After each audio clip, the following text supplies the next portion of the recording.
పోలీసుల అదుపులో రమావతి మధు అకౌంట్ని ఫ్రీజ్ చేసిన పోలీసులు. మధు అకౌంట్ నుంచి శివకి 3 సార్లకు పైగా మనీ ట్రాన్సాక్షన్స్. సంగారెడ్డి జిల్లా పరిధిలో శుభక్షేత్ర అనే పేరుతో రియల్ ఎస్టేట్ వ్యాపారం.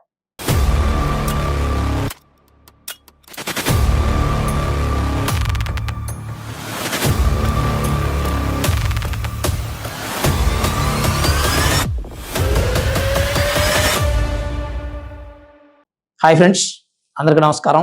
Welcome to sunburn studios. Friends, మీరంతా సింగర్ మంగ్లీ వివాదం వింటూనే ఉన్నారు. చిలికి గాలివానలాగా చేరి తారాస్థాయికి వెళ్ళిపోయింది. చాలా ప్రమాద తీవ్రత కూడా పెరిగింది. 9 మంది సుమారు చనిపోయారు. సూసైడ్ చేసుకున్న సహజ మరణాలైనా సరే 9 మంది. ఏం జరుగుతోంది అసలు ఈ మంగ్లీ కేసులో అనేది అందరికీ కూడా ఆసక్తికరంగా చర్చనీయాంశంగా మారింది. దేవరకొండ తండాలో ఎక్కువ మరణాలు నమోదయ్యాయి.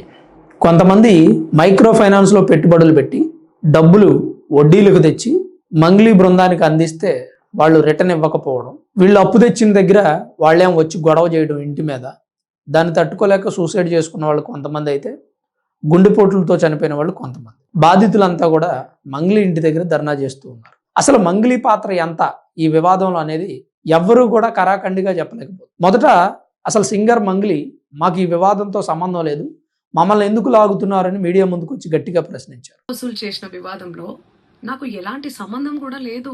మధు నాయక్ ను మా కమ్యూనిటీ ప్రోగ్రామ్ లో భాగంగా నన్ను నా తమ్ముడు శివను కలిసిన మాట వాస్తవమే.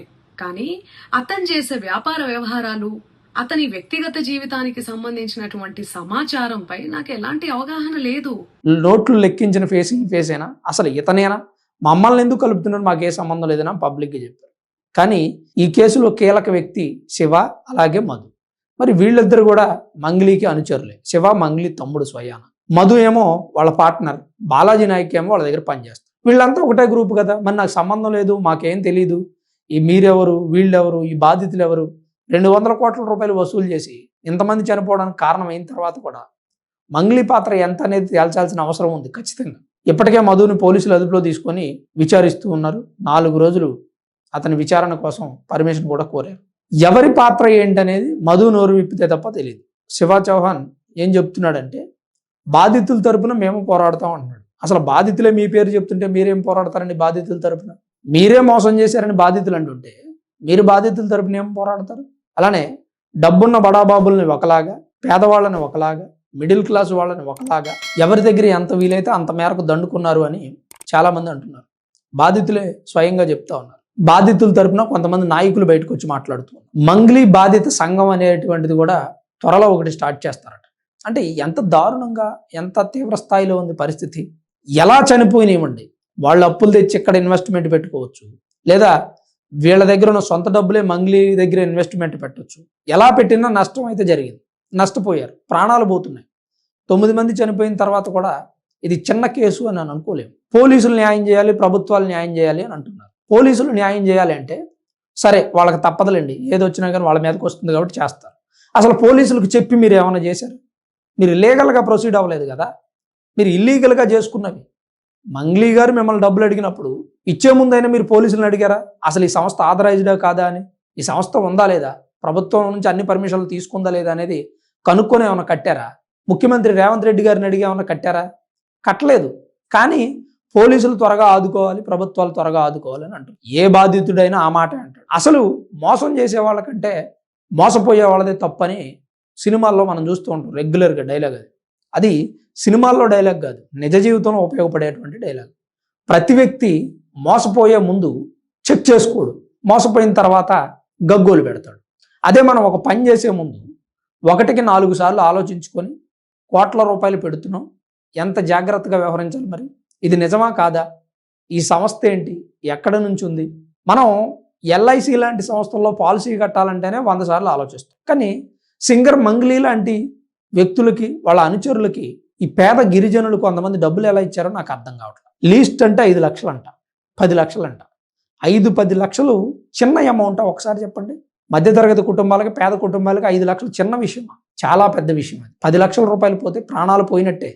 10 లక్షల అప్పులు అయితే జీవితాంతం తీర్చలేరు. కూలి చేసుకునే వాళ్ళు, వ్యవసాయ కూలీలు, లేబర్ పని చేసేవాళ్ళు ఎట్లా తీరుస్తారండి? నాకు అర్థం కాదు. 10 లక్షల రూపాయలు ప్రాణం పోతుంది. చచ్చిపోతారు. అదే జరుగుతుంది ప్రస్తుతం మంగ్లీ విషయంలో. ఆమె పాత్ర ఏంటనేది ఆమెనే బయటకు వచ్చి చెప్పాలి, ఆమెనే మాట్లాడాలి. ఆమె ఎంతవరకు నాకు తెలియదని బుకాయించే ప్రయత్నమే చేస్తున్నారు. ఆమె బుకాయించిన ప్రతిసారి ఒక నిజం బయటకు వస్తుంది. ఆమె నాకు సంబంధం లేదన్న ప్రతిసారి సంబంధం ఉన్న వ్యక్తులు బయటకు వస్తున్నారు. శివా చౌహాన్, మధు, బాలాజీ నాయక్ వీళ్ళంతా మంగ్లీ అనుచరులు. మధుతో మంగ్లీ స్నేహంగా ఉన్న ఫోటోలు, బాలాజీ నాయక్ కానీ శివా చౌహాన్ కానీ వీళ్ళందరి గురించి బయటకు వస్తూనే ఉంది. మరి ఇంకా బుకాయించాలని చూస్తే ఎలా?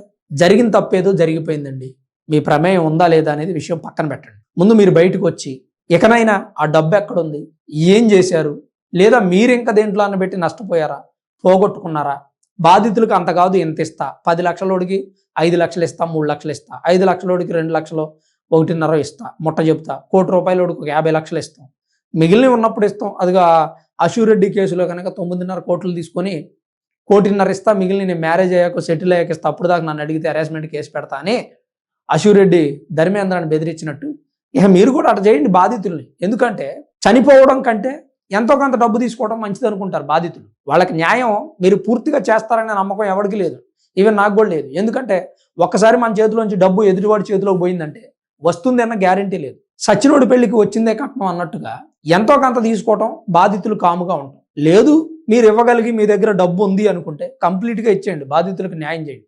చనిపోకుండా మరొక ప్రాణం పోకుండా కాపాడుకోవటంలో అందరి ప్రయత్నం, మనందరం కలిసి ప్రయత్నం చేద్దాం.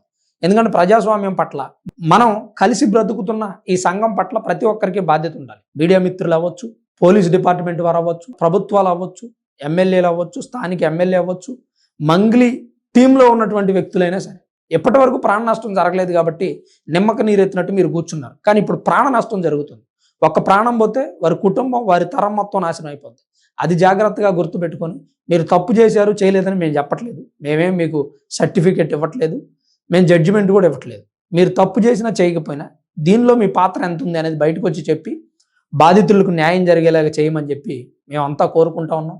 సన్బర్న్ స్టూడియోస్ నుంచి కూడా ప్రత్యేకించి మేము అదే డిమాండ్ చేస్తాం. మరి మంగ్లీ ఇన్సిడెంట్ మీద మీ అభిప్రాయం ఏంటి? సింగర్ మంగ్లీ పాత్ర దీనిలో ఎంత ఉందని మీరు భావిస్తున్నారు అనేది తప్పకుండా కామెంట్ రూపంలో రాయండి. అలానే వీడియో చూస్తున్న ప్రతి ఒక్కరూ దయచేసి లైక్ చేయండి. ఈ వీడియోని చివరి వరకు చూసిన మీ అందరికీ పేరు పేరున ప్రత్యేకించి ధన్యవాదాలు.